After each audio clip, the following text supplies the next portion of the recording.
Welcome back, Levelin Up Nation. It is your host, Brigham Blackham. I'm your success strategist. Something called Crow, which is what we do when we're creating stories on the fly.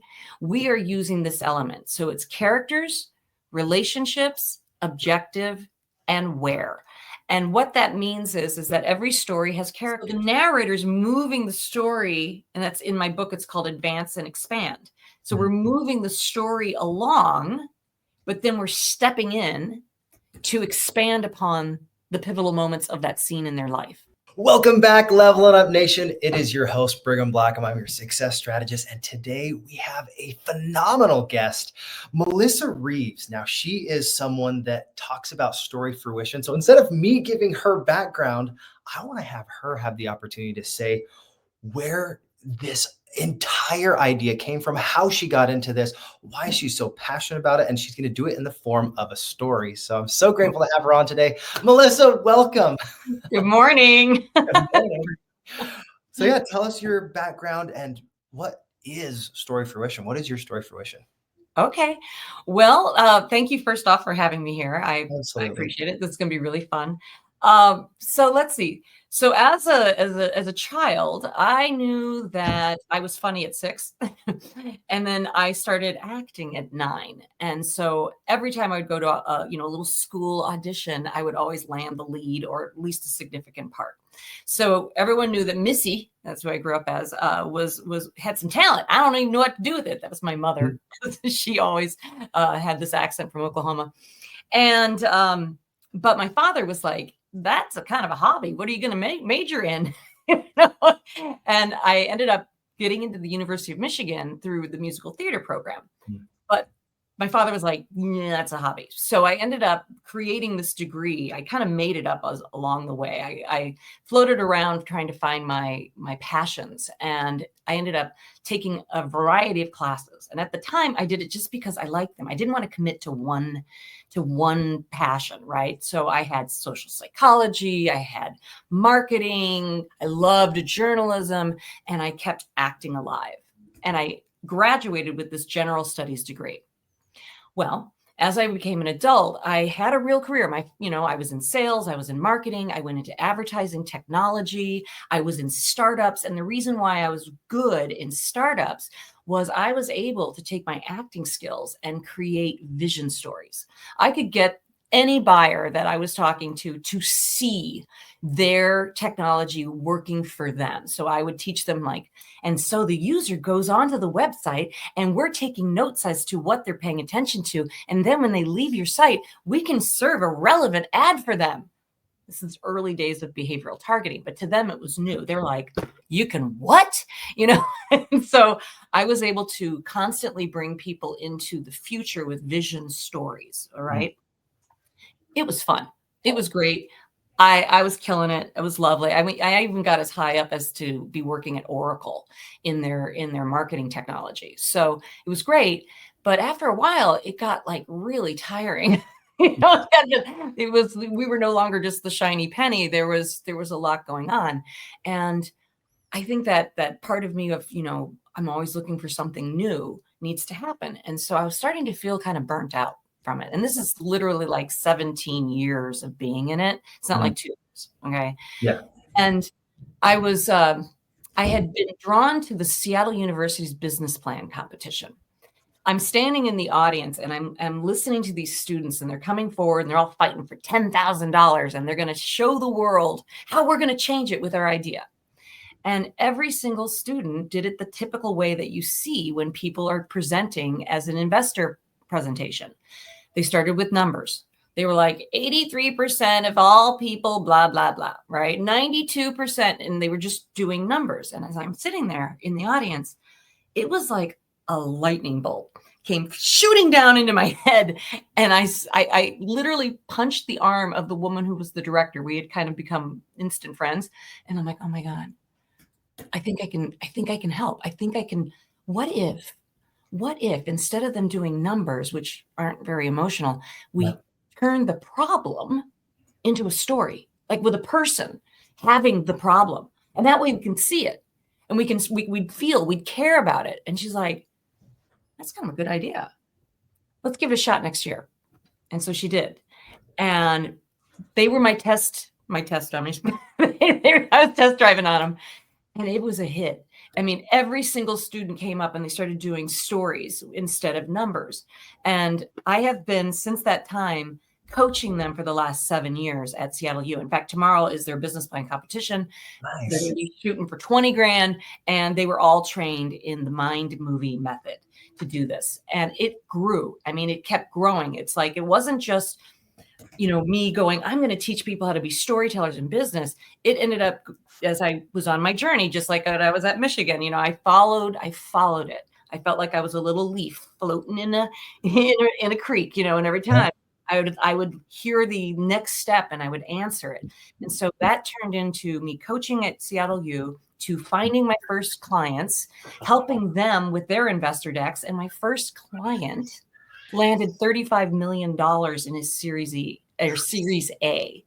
And then I was like, I did not charge him enough. I did not. But then I started doing workshops, and I started teaching people my method. And we'll get into that from a book, because then I was like, I have to write a book. So then I wrote a book, and now it's becoming a technology next step. So that's how I got here.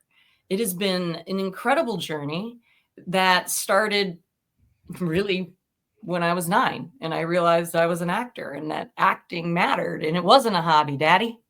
It was actually something that can be used in business. And so, when I left the corporate world and started this 6 years ago, I've never looked back. I've never looked back, because I now know that all of my intrinsic talents, so sales, marketing, communications, and acting, all matter. They all matter. And so that's when Fruition just became my little baby. And I've been raising it ever since.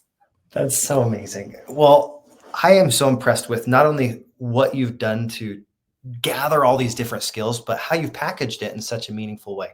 So I've read your book. I've gone through this mind movie method, and I think it's really something that every single person needs to understand.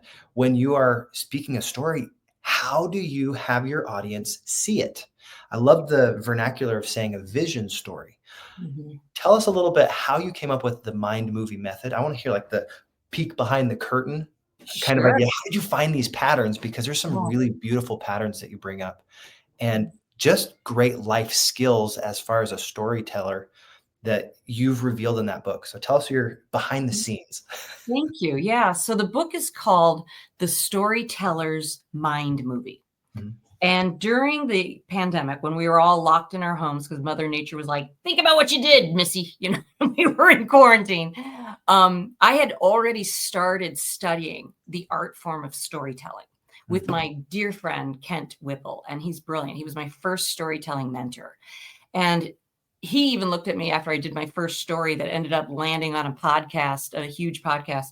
And he's like, I think you found your medium.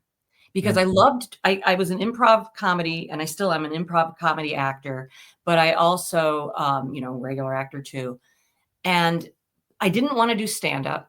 That wasn't something I wanted to do. But storytelling, which it's based in truth. So you get up there and you tell a personal story. So, there's something called The Moth. And it's the oldest storytelling show. It's on NPR. They have shows all across the world. And people get up there and they tell a story based on the theme for 5 minutes. And, you might win. The voters, the audience votes. And if you win, you go on, and it's great.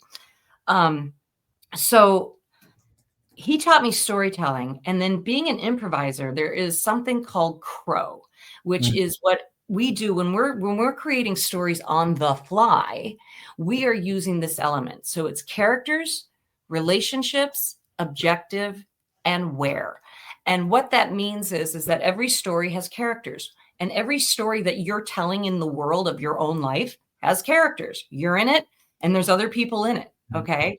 And so most people, and these characters have relationships, right? So when you first meet someone, I want to know, were you friends?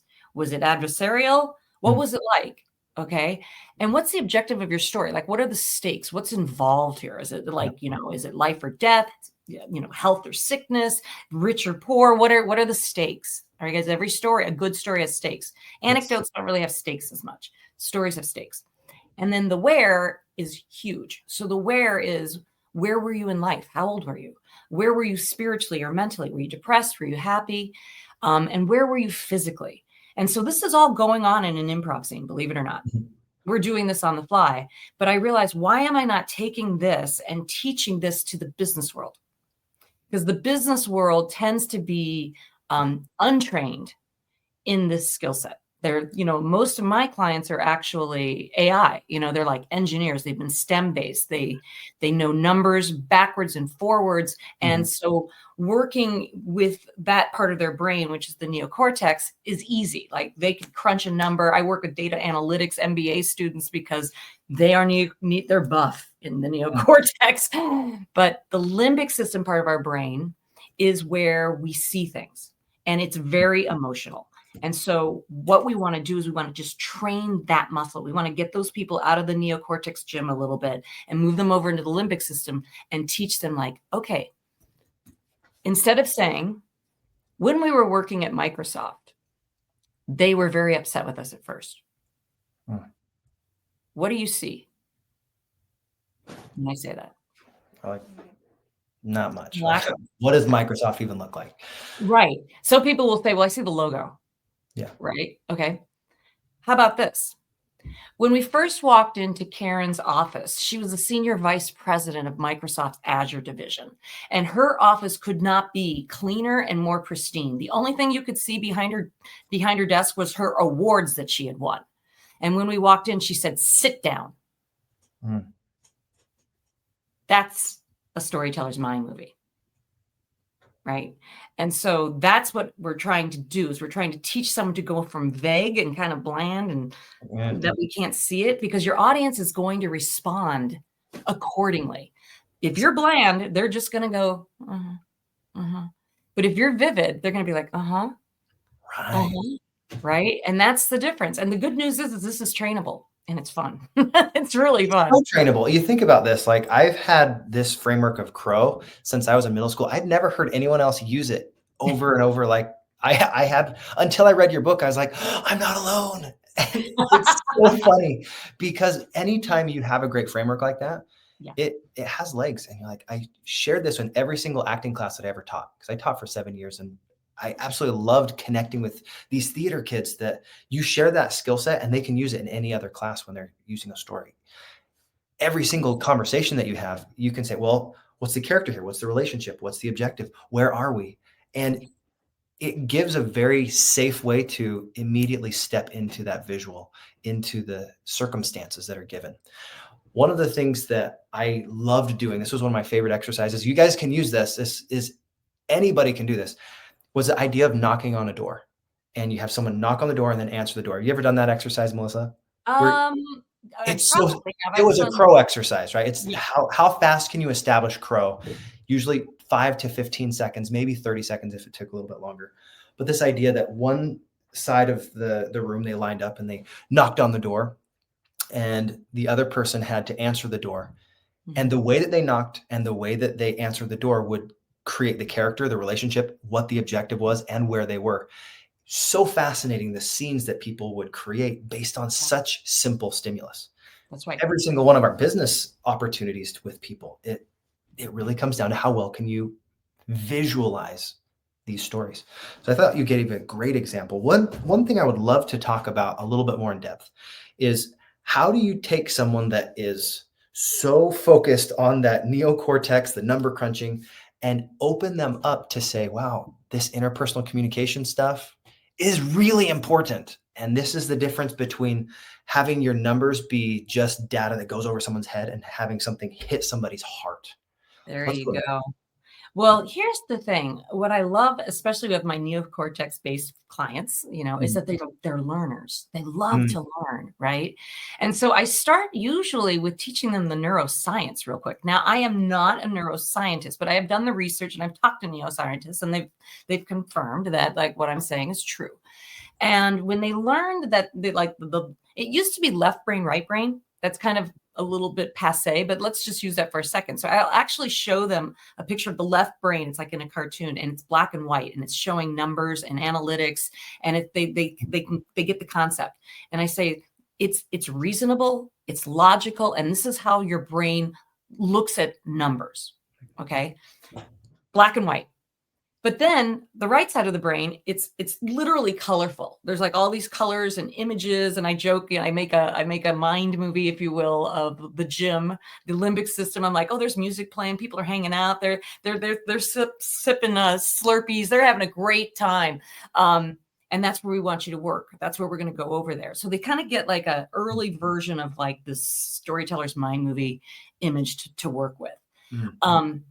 And then when it's interesting because like I teach to take the chart and find the story that the chart is telling you, because the chart is talking about people usually, or maybe animals, or maybe it's the planet, like maybe they're in climate tech, and so Mother Earth is the character, right? Mm-hmm. And so when we start to take the numbers and extract those into what could be the story, they start to really warm up. And I teach them, I'm like, this is putting heart behind the chart. Mm. And it's interesting because like when I'm showing this in some of my workshops, it's funny because as soon as I show a graph and it's busy and there's tons of words on it, but beforehand I've got them, like they're paying attention to me because I'm telling stories and I'm teaching, and then I flash a graph obediently. Everyone's eyes go to the graph and you see their faces kind of go, what? They kind of start squinting, and you can see all of a sudden their limbic system gets quiet and their neocortex starts kicking in. And then I say, oh, and I'm talking, and notice how I'm talking. And it's not having anything to do with what the graph is saying, but you're trying to read and you're trying to analyze and you're trying to listen to me. But aren't I annoying right now because I'm making you read? And they all start laughing. They're like, yeah, you're getting annoying.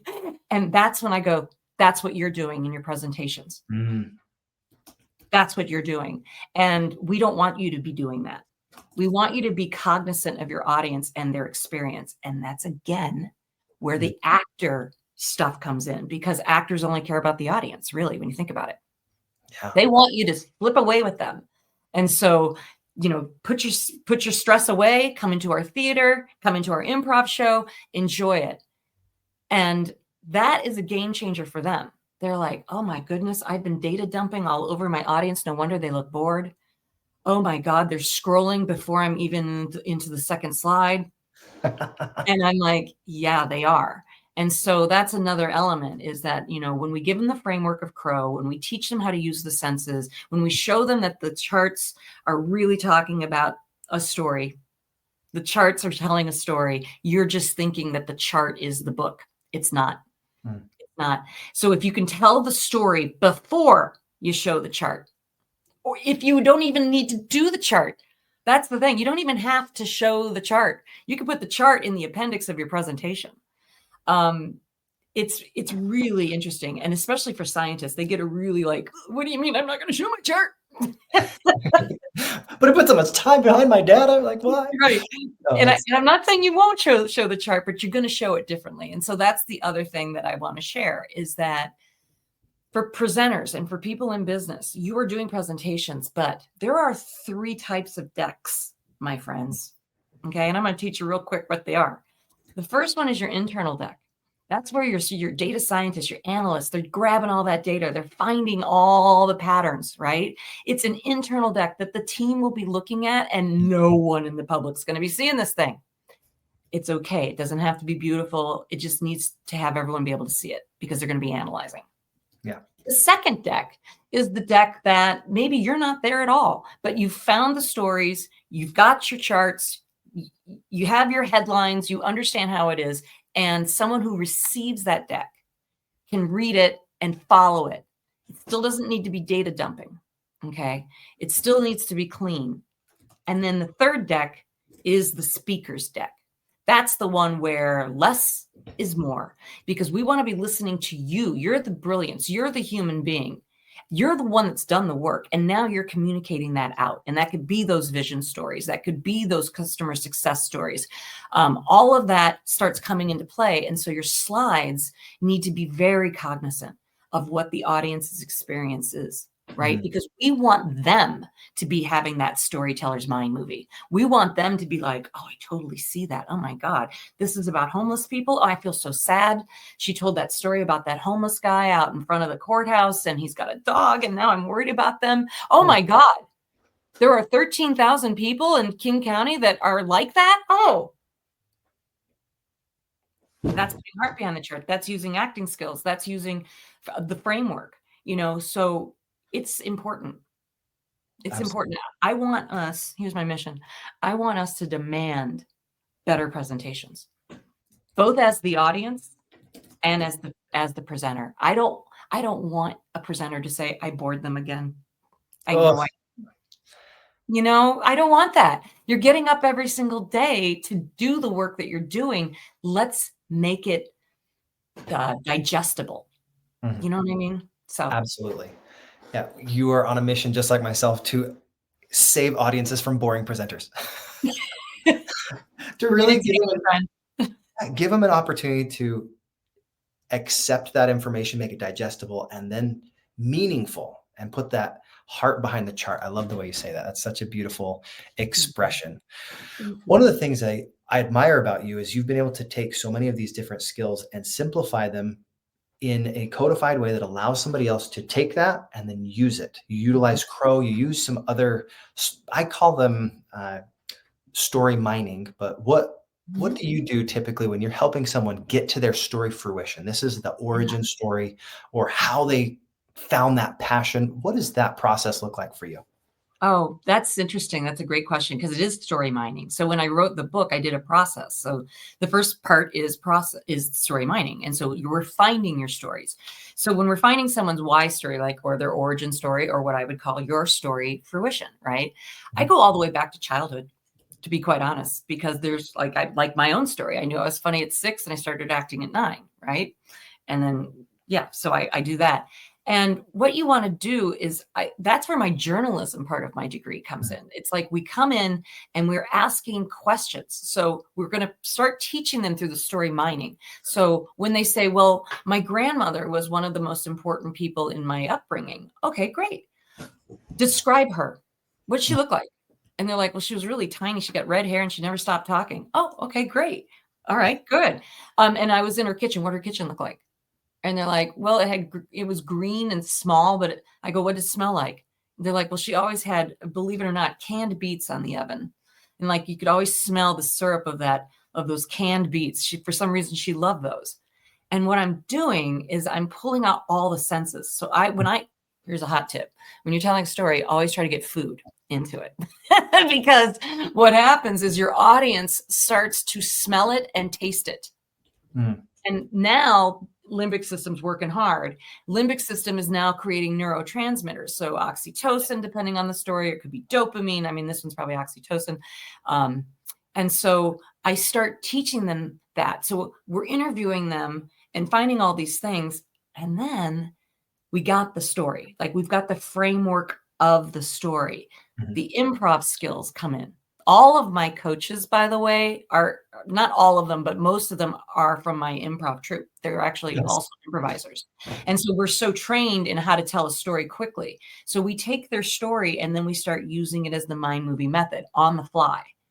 And you just see the audience, and we'll say something like, I'm 6 years old and I'm sitting in my grandmother's small kitchen. I look over and I see the green tile and I can smell those beets. She's cooking those beets. And she sits me down. She goes, Misty, we need to talk about something. You're 13 years old now.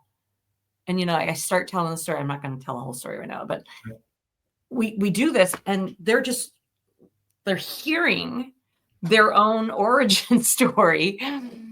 And it's never been told that way before. And then we go in, so that now we're story crafting. So once we get it, then we start to craft it even further, and we put it into storyboards. So that's something that I learned along my path. So if it's a mind movie, right, it has scene 1, scene 2, scene 3, 4, 5, 6, 7. And we literally put it onto pieces of paper so that they can literally see it and go, there you go. And the reason we use storyboards in the crafting portion is it prevents meandering. And it follows the story arc, which we also teach, which is the hero's journey from Joseph Campbell. It's a great framework. We teach it that way. And now we have a story that's been crafted professionally. They can go on, they can tell it, and then we move into performance. Then we're like, okay. And that's where the actor stuff comes back, right? So journalism, writer, actor, director. And so they start practicing their story. And that's, to me, that's my favorite phase of it, because, I'll be like, let's make your grandmother a little angrier. No, or can your grandmother say that line and say it instead of you telling me what she said? Make her say it. And they're like, what? I'm Playing like, with dialogue is so good. Step in. And so we teach people that when you're telling a story really well to create that storyteller mind movie, you're stepping in and out of being a narrator and then stepping into the scene. So the narrator's moving the story, and that's in my book, it's called Advance and Expand. So we're moving the story along, but then we're stepping in to expand upon the pivotal moments of that scene in their life, right? So good. Yeah. So I started off as a narrator. I'm sitting in my grandmother's kitchen, and I described it, and then my grandmother, I showed you my grandmother. I had her talk really fast, and she said, Missy, you're 13 years old. Brought my age in. Right now, I could have said I'm 13 years old and I'm sitting in my grandmother's kitchen. That could be another thing. And that's a little bit of part of the where, because when you're telling a story, and a story is always about the past, unless you're doing vision stories, it's really good to tell the audience pretty quickly how old you are in that story. And the reason being is that we're igniting the mind movie right away, because they're going to start imagining me at 13. And then very quickly, they're going to remember being 13. And what does a 13-year-old care about? For you, maybe they care about boys, they care about school, they care about all these different ways that people are perceiving them. Yeah. Yeah. And so we all jump into 13-year-old consciousness. And now we've snagged them into that time-space reality. Perfect. And they don't even know that this is happening. I know it. And story fruition coaches know it. And so what we're doing is we're pulling people into this different reality for a moment to edutain them, so that when the story's done, and for whatever the point of that story would be, the audience is like, wow. And now they're looking at this presenter or storyteller, and they've now just become magnetic. Right? They're not just a presenter that's going to go, well, I'm going to get through this 15 minutes and data dump all over you and leave. They're going to say, I'm going to edutain you. I've got something important to say. I've got stories that are going to back it up. I'm going to tell these stories really, really well. And I am going to blow your minds away. Or I'm going to change how you're going to think about something now differently. And when you leave, I bet you're going to remember my story a lot longer than you're going to remember any pie chart I show you. Oh, for sure. Yeah. So it really is, I think what we're doing with Story Fruition and in this type of work, you too, is that we're teaching the art, the science to the art form of storytelling in presentations. That's such a useful skill for anybody in business. You think about how easy it is to lose an audience. Like, I've been in so many board meetings. And that's not BOARD, where you're just sitting there and everything the presenter's saying is just in one ear and out the other. And you're just like, oh. You want to gnaw your own arm off to get out of the meeting. Yeah. And you just hope that goes faster, but there's no way to make it go faster. When you have a compelling story, you don't want the time to go. You want to just be there with the presenter. And that's what you do as a story fruition artist. I guess I want to call, or a coach. You say the coach. And I like artist. I like artist. Art's more fun, but it really comes down to, are you giving them the equipment and the gear that they need to be able to do what they need to do, and to keep that audience with them that whole time? That's what stories do. They pull people in, they give them all of the data that they need, that significant element, and then we can do something with that data. But if you give all the data and it just hits people like a barrage of bullets or something, nothing sticks. We've overwhelmed them. So you're absolutely right. And here's the thing. There's two things I want to say. First, I'm going to talk about, we can talk about the wonder wander effects. I want to talk about that. Oh, yes. I also want to talk about that it doesn't have to be a long story to create that image in their mind and for them to light up. So even if you just, the words you could be 2 words that you use, right? That creates an image in their mind that they can hold on to. Because most of the stories, so this is a common question I get, is like, well, how long am I going to be telling this story? About 30 to 99 seconds, right? They got to be, so that's where you have to be concise, right? Like, and so I have a chapter called weed whacking, where you're going to go, and at first all the stories are really long because they're playing in it. And I love that. Like, you should see some of the engineers, like they come back and it's like a novel, but I'm like, that's good. That's good. No time has been wasted here, but now we're going to weed whack it. We're going to figure out what's the best way to say that one line. Okay. What's the best way to say that where it's vibrant and it's creating an image and a feeling. Okay. So this is a whole new muscle that they're working. But here's the thing about when you're bored and when you're being barraged, I wrote this. This is called the wonder wander effect. And the wonder wander effect happens all the time. And I always joke that my coaches and we're like the wonder wander cops. We're trying to prevent it. And what it is that you as the speaker either say something or you show something in your deck and the audience doesn't know what it means or what to do. And so usually an easy one is that they say an acronym and they just assume that everyone knows what it means because the speaker's like, well, if I know it, you know it. And that's the curse of knowledge because they don't.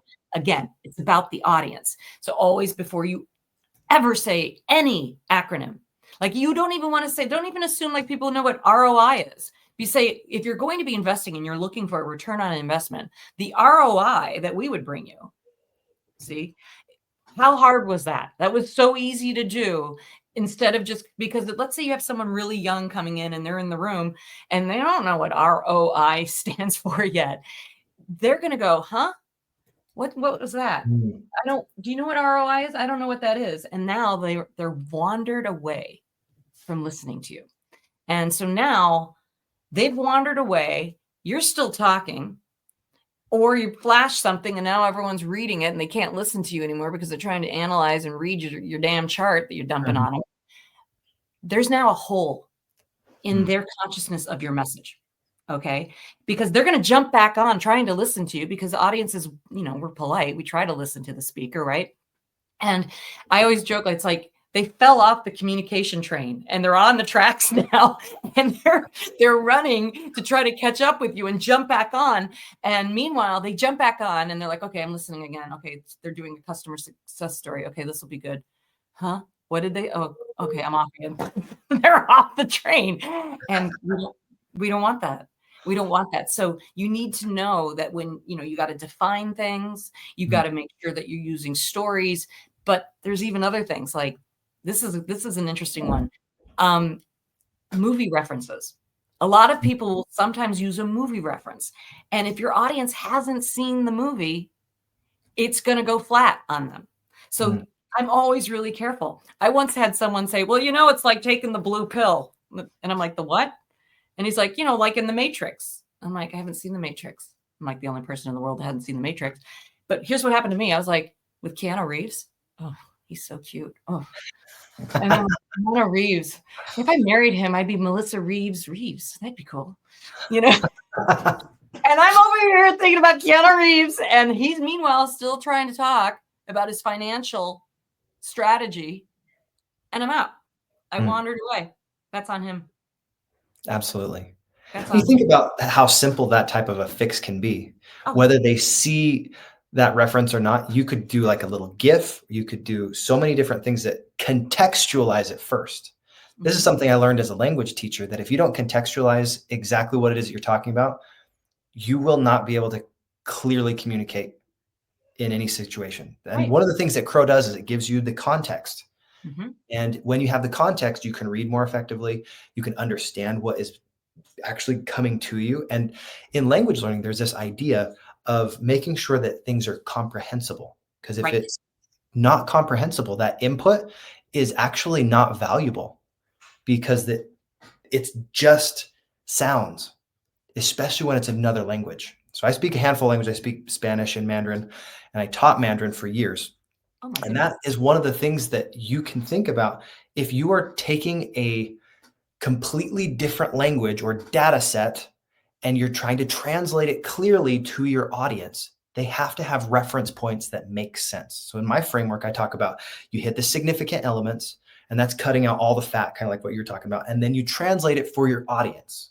Right. That's a very intentional word, translate, because if it's not in a framework that makes sense to them, it's not a reference that they've seen as far as a movie, it will go over their head. And then the rest of your story isn't contextualized and they won't get it. They won't see the mind movie. They won't be able to respond to what you're talking about. And then hitting that objective is this next portion of my story framework, where you really dial in, why are we even telling this story? If the audience isn't clear on why this matters to them, if it doesn't have a point to the story, you're like, well, that was a waste. Right. And you got up and you spent probably, days preparing for that presentation to only lose your audience. Yep. Because you weren't being conscientious. And you're right. And especially think about like when you're in an audience too, think about the melting pot that we are, right? Yeah. Like there's so many amazing, beautiful, fabulous, brilliant people that are in this world, and they don't just know English.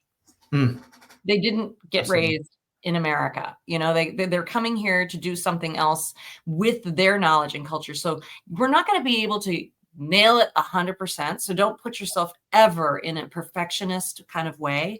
But if you are even 25 to 30% more cognizant of the mix of the people in your room, you will be more successful.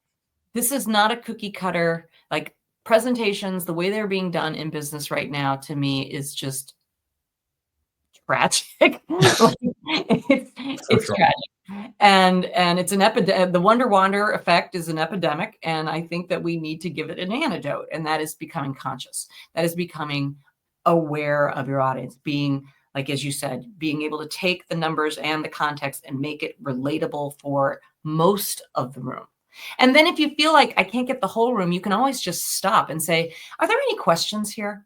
This all makes sense. I do that all the time. I pit stop, anything. And people are like, yeah, can we talk about, and now I can identify where I might have fallen off the train tracks with them. Right. Because you got to do your best, but most people are not even doing that. They're just right. And again, I also want to be compassionate too. Most people, when they're presenting, they hate public speaking. Yeah. They're terrified. And and when we talk about that, I always use, again, I'm going to use a little mime movie here. The devil and the angel on the shoulders, right? With Bugs Bunny. Remember, he had the devil and the angel, and the devil was always like, yeah, you got to do this. There's also known as the chatterbox, and the chatterbox is over there going, your presentation is so boring, and you know it, and you're data dumping all over the place. And guess what? You've got lettuce in your teeth, It's saying these things, and everyone's judging you, right? And you're like, your parents told you shouldn't be an engineer, like saying things that you're not even aware of. And then there's the coach, and the coach is the voice that I want my clients to be zeroing in on. And that's why you could say, I've prepared for this. I have found my stories. I am being comprehensive conscientious to the audience. When I will show the charts, I am connecting with them. And I'm owning this, and I have a right to be on this stage, and I am going to not concentrate on my chatter, but I'm going to get off of that, and I'm going to get on to my words. I'm going to be thinking about the subject. And now all of a sudden that fear becomes now fuel, right? And that's up to you as the speaker, right? And so again, storytelling has also been a really great way for those with high anxiety of public speaking to start to relax, because it's fun to tell stories. Oh, yeah. And it's fun to hear stories. And so I've seen so many clients that, one client turned off her camera and her microphone because she didn't want to do the presentation in front of me, because she started to physically and emotionally break down. And then she came back on, and I gave her that kind of pep talk, like, get off of yourself and onto your words, and you're going to be okay, because your presentation looks great. You're just in your own way right now. And she took deep breaths, square breathing breaths, got the oxygen in her head. So there's some physical things that we can do too. And then it worked. She started going through it. And now I have her on a testimonial. She's like, oh my God. It was like, don't even tell me to do a presentation. And then she said to me, I get to do my presentation in 2 more days. Like she was so excited. She totally changed around like her whole attitude. And it was because she started realizing storytelling and data control was what she had not known about. It was the game changer for her. Yeah. That's so beautiful. Being able to help someone recognize it's not actually about them. The presentation isn't about you. As actors, as improvisers, that's something that I am so grateful for, because if you have that call and response from the audience, you are able to really dial in and figure out what that feedback is. You can see, oh, I've lost them, or, oh, they're with me. And you can feel that difference. It's so valuable. But sometimes people, if they don't have those acting skills or they haven't been trained to recognize, how is the audience responding here? How am I engaging with them? Are they listening? They don't utilize engagement questions or even clarifying questions like what you're talking about, like tying back to make sure that this information made sense. You really can lose so many audiences so fast. And I had this little point I wanted to make really quick. Yeah. Think about like if someone had a group of 100 people, because that makes math really easy, and you have them with them right at the beginning, but then because you didn't do your best at putting your story together, you didn't do your best at the presentation, those 15 minutes that you had now was wasted because you didn't make an impact. Nothing happened by the end of the presentation. That's not just 15 minutes. That's 1,500 minutes that you wasted, because that's 15 minutes for every single person in the audience. And that's the impact that you think about of not being able to help somebody, not being able to reach an audience, is every single person in the audience, they invested their heartbeats with you. And if you didn't honor that by saying, you know what, I'm fully prepared, I'm going to do my very best in this moment to give and to serve them, we miss that intimate connection they can only have in that one-on-one or that one-to-many setting in person or even virtually. It's so impactful, so important. So Melissa, you were in the right place, doing the right thing. I'm so grateful for you. This is so exciting. That was beautiful, by the way, though, because you're really talking about human connection. And that's really, it has a place in business. Yeah. So the tagline of my book is The Storyteller's Mind Movie. Become an emotionally connected leader through the power of your storytelling skills. Right. And so those are the people that are going to be like, I know that I'm supposed to connect. I want to connect. And that's the game changer in your own career. Right. And just because everyone else is data dumping in presentations doesn't mean it's right. Right. Be the standout. Be the standout. Be the one that where people are like, oh, Brigham's going to give a presentation today. You're going, right? Not, oh God, here comes Steve. Okay. All white slides, graphs, numbers, dumps, blah, nothing. It's up to you. So true. I just had Steve pick that picture of him, the guy that he's like, here, I was able to cram everything on only 2 slides. And you're like, oh no, you have an hour presentation with 2 slides. Oh my gosh. And you just get ready for the 80 clicks and then you just see all the right. And then the audience, what are they doing? Scrolling. Like, I'm taking a picture so I don't miss anything, and I don't have to anymore. Yeah. Hey, honey, did you get the dog food we needed tonight? Oh yeah, that's a great point, Steve. But here's something that just happened just now, Brigham, is I just said Steve, and then you said, you see the guy, and he's got slides. You created your own storyteller mind movie. All I had to do is say, and then Steve walks in. Yeah. And the way I said it and the way I made the voice, that's what improvisers know, is that the audience is, and you want to give credit to your audience, is that they are creating their own stories with you. So it's either going to be bland or they're going to start creating it with themselves. And so that's what you just did. You created Steve. And so listeners of Levelin it up out there, what happened with you? Start paying attention when you're in a presentation and someone says something. Pay attention to what's going on in your own imagination, because you are writing a story with them. It's either bland or it's completely a magic carpet ride because the speaker's so good. All right. And so that's improv training too. So I think, should we just make a plug that everyone, yes, improv improv training. It will push your boundaries. It will be first off the couple hours of the week that you will look forward to after you stop throwing up in the bathroom because you're scared of it. There's nothing to be scared of. Right now, you and I have been having a conversation. Guess what? That's improv. It's true. You know, one of the things that I'm going to plug improv even more is we don't fall to the rules of the game. We fall to the frameworks that we've been taught. We fall to the ways that we've been able to recognize not just rules, but patterns. Anytime you do a short form or a long form improv game, there are established ways that you'll be able to say, oh, here's how I set the intention for where I'm going with this. Here's how I create repetition. And then here's the variation. And that's where a punchline comes. Those simple skills you can use in any presentation. You can use in any conversation. And as you develop them, it becomes second nature. We fall to the frameworks that we have. So you have a great framework like what Melissa's talking about. You have a framework that I share on this all the time with that story framework.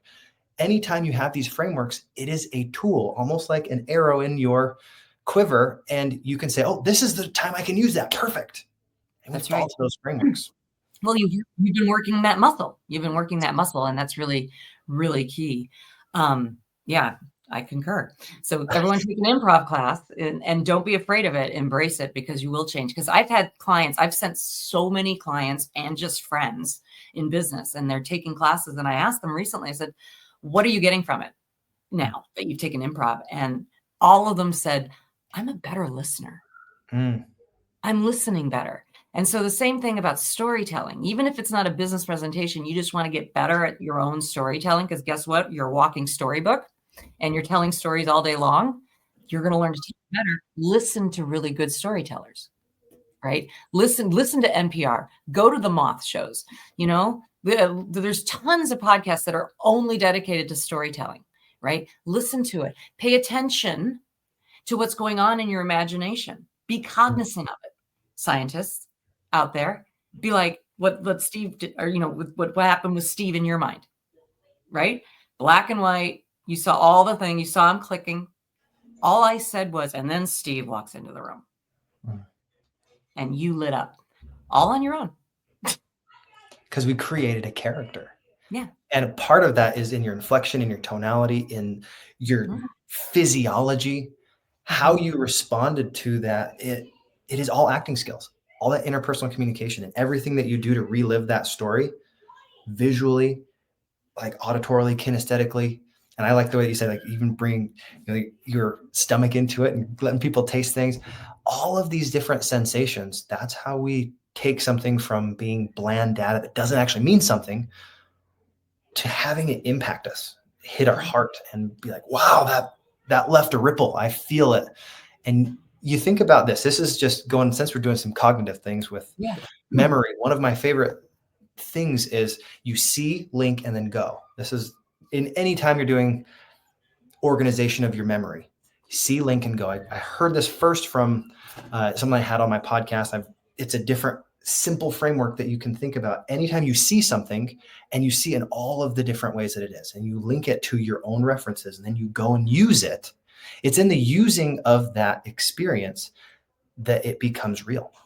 I was like, wow, that's how you can organize any thought, any idea, any experience, and you can draw on that. And if you don't do the work to make that story really vivid, then it might just be for you. But if you can make that extremely vivid for other people, they can see it, you respond to it, then they can start to have that mind movie play in their heads as well. That's right. Beautiful. That's right. And now you have connection. Now you own the room. You know, it's interesting. You were talking about the census thing. Yeah. I have a client who's doing an investor pitch, and she's going to be like Skylight. It's Skylight Social. It's going to be huge. Okay. It's going to be huge. And she was telling some history stories, right? Like where her story Fruition was going. And she says, and then one day I was scrolling, I was sipping my coffee, and Mark Cuban said that he was looking for someone to present something on the app platform. And I told her, I'm like, make sure you get the coffee in there. Because everyone will be tasting coffee. It's very, very, very subtle. And she did. And so she's using all these things. And this is in an investor deck, high stakes, storytelling, sensory, context, connection, all of it. It's all happening. Happening. Yeah. And all this comes down to everything that you've ever experienced in life is just a piece of data that you can start to bring in and build off of. Some people think, this is something I remember very vividly in my first acting 1 classes. They're like, I don't have any experience telling stories, or I'm not good at improv. And that's a really crappy story. If your stories are not serving you, find a story that does. Like, oh, let me find data that does serve me, that will prove that I am competent in X, Y, or Z situation. Right. Because if you look for it, you'll be able to find it. Our brains are amazing that way. They sort through data so fast. They'll say, that's the file that lets me know that I can be adaptable in different situations. As you create that data file, you make it like beefy, then you can have more confidence because you're more competent. Because that's all that confidence actually is how competent you are. Yeah. And practice. It's interesting that you're using that as data too. So engineering people out there, right? They really respond to that. So when I was saying, I'll just go back to, age, right? That's data. Yeah. Okay. Where you're standing is the place. That is data. The person coming in is also a piece of data, but we're telling it differently. We're telling it in a narrative that human beings respond to because we love stories. Yes. We've been telling stories for the millennia, that's what we've been doing. So it's exciting. Storytelling presentations. We've got to do them. Let's do them better.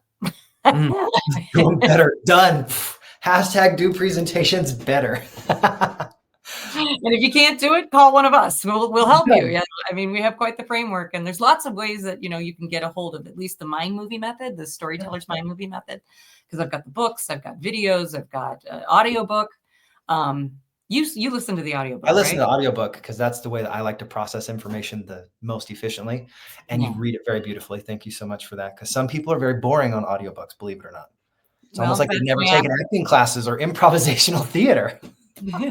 Yeah, people didn't think I was really reading it. They were like, you were just talking in the microphone. I'm like, no, I was reading my book. But we also have 16 executives telling stories. So it almost has like a podcast feel to it. Yeah. That's what I wanted. I was like, so I always recommend get the book and the audio, quite honestly, because they'll reinforce each other, right? Because the book has like the framework of the story arc. It has pictures of slides that are data dumping. That's kind of hard to do on the audio book. Yeah. And there was times I was like, oh my gosh, I have to explain the arc. Okay. But if you put them together, then, I think it's important that you've got the visual and then you've got the audio because it's storytelling. And so storytelling is then done by, like I said, 16 executives are sharing stories as examples of whatever we're going on. So if we're talking about time travel, we have a story about time travel. If we are using time travel, etc. So I wanted it to be fun to listen to. Absolutely. And it was fun to listen to. And I thoroughly enjoyed it. And I think I already left a review on it. So 5 stars for sure. Bless you. Thank you. I appreciate you. And this has been such a wonderful experience. Guys, go connect more with Melissa. She's phenomenal. I'm excited to. I haven't gotten the physical book yet, so I need to go do that. So that's a good physical book. And don't forget, I have my AI talking book coming too. Oh, yes. That's so exciting. Tell us a little bit about what that's coming up in a couple months. You said this new tool is going to be like a little coach in your pocket. So let's talk about that for just a moment. Yes. So I'm working with Diya Reads, DIYA Reads, and it is essentially my book trained. So it's trained in my book. It's trained in my voice, and it is trained in the storyteller's mind movie method. And so clients can go up and talk into the book and say, here's a story that I'm working on. And you will hear me coaching you. I'll right away be like, well, let's talk about how long of a time frame you have. What's your audience like? So it's gathering that information. And then you can start telling your story and it will stop and coach you all the way through. And it is my voice, which is awesome. And it is my method, which is great. But we are using my avatar, Missy. I like it. This is the younger version, the little kid version, but I think that's so fun. So Missy's on demand. So Missy can actually help you formulate your stories. I've been watching people use it in front of me, and it's mind-blowing. It's hilarious, and it's really effective, because my goal is I want to reach millions of people. I want millions of people across the globe to be able to use this. And with technology these days, Missy can speak any language, That's awesome. she can. Yeah, it's weird, but it's great. And so this is for people who are like, look, I'm not going to be able to work with Story Fruition directly, but I can do this any point in time, and I want to. There you go. There you go. So that's coming out in the next probably month. We're still in beta and working on it, but it's going to be the talking book version. That's so cool. Yeah. As you guys are recognizing all these different tools, I just want to encourage you to don't give up on things that are new and difficult, especially with technology. That's something that it's so easy to be like, oh, do I need that? I don't know. Just embrace it. And when you have something new, say, wow, this is something that will serve a need. And if it does, and it means something, you'll make it meaningful to you by using it.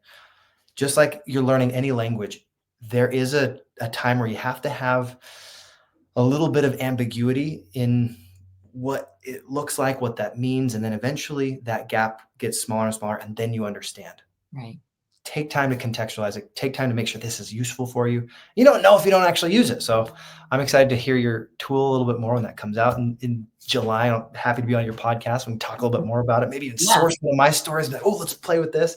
I sent it to you, so you have I'll play with it a little bit. I'll give you some feedback. Yeah. Thank you so much, Melissa. It's been such a wonderful time connecting with you. And guys, as I always say at the end of my podcast, keep leveling up your life. Find those things that you are passionate about, the experiences that you're having, and continue to find ways that you can build and get better every single day. Because as you level up your life, you give permission to other people to level up theirs. So have a great rest of your day, and God bless. Talk to you again soon. Thank you. Hit this right here. And once again, Melissa, thank you so much for your time.